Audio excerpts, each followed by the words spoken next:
Here we have the 2017 Nissan Rogue. We're going to be doing the front and rear brakes. They're all disc brakes on here, so they use pads. Makes it a hell of a lot easier than trying to do drums on the back. So we're going to go ahead and get started. We're going to get this car safely jacked up, the tire ready to go, and then we'll get started. So here we have the tire off on the front passenger side. I'm going to do one side in the front and one side in the back. Kind of just demonstrate how each side is. We're not going to do all four sides on the video because once you know one side, it's self-explanatory for the next. So, if we were going to change the rotors, these ones are good. There is not that bad of a lip on this. But if we were going to change it, these just pull right off. So what we would do is we take off this brake caliper and the mount right here for that. And once we get that off, this just slides right off. So this is very easy to get off if you wanted to do or needed to do your rotors as well. They specifically said that the rotors didn't need to be done on this.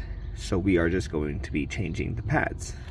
And like all cars on brakes are basically the same. So we've got bolt here and a bolt down here on the opposite end that takes off the caliper itself, the piston. And then back here we have a bolt down here and a bolt down there as well. And that will take off this bracket. So that's what we would do if we were taking this whole thing off, but since we're only doing pads, it's just the piston today. So we'll take the brake caliper piston off, and that's just this bolt and the bolt down here, and that will expose our brake pads that we will be removing and setting up some fresh new ones. Alright, so we have the front caliper off. Just gonna go ahead and place it up here. You never want this line to bend too much right here. You never want that to bend too much or break. If you see it start to tear or rip, fall apart, like crumble, you might have to go, you will have to go buy a new one. They're cheap, like 20 bucks, 30 bucks. They go right on, they're not that hard to place. But back to the brake. We've got the pad off. Alright, went ahead and took these off here. So I've got both the pads on both sides off. These are the pads. As you can see, the wear and tear on them is pretty low. This back plate's falling off. These are old. So now we've got the new ones.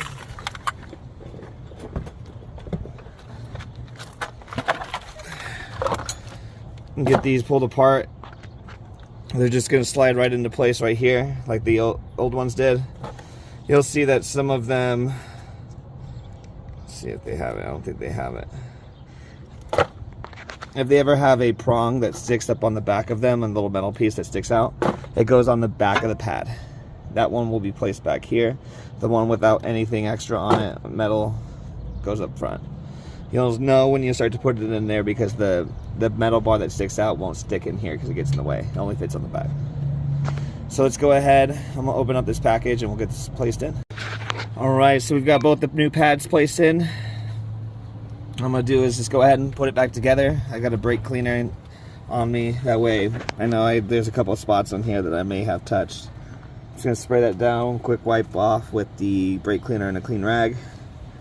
I'll get this caliper put back on into place. We're gonna go over right now how to get this piston pushed back because we will have to push that back.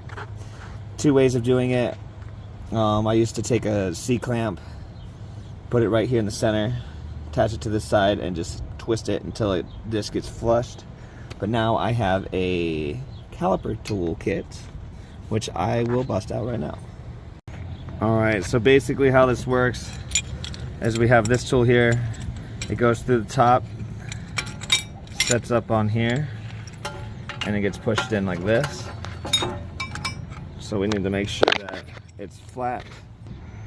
Alright, so we've got it flattened out. It goes right into there. There's this piece here. It connects onto there like so.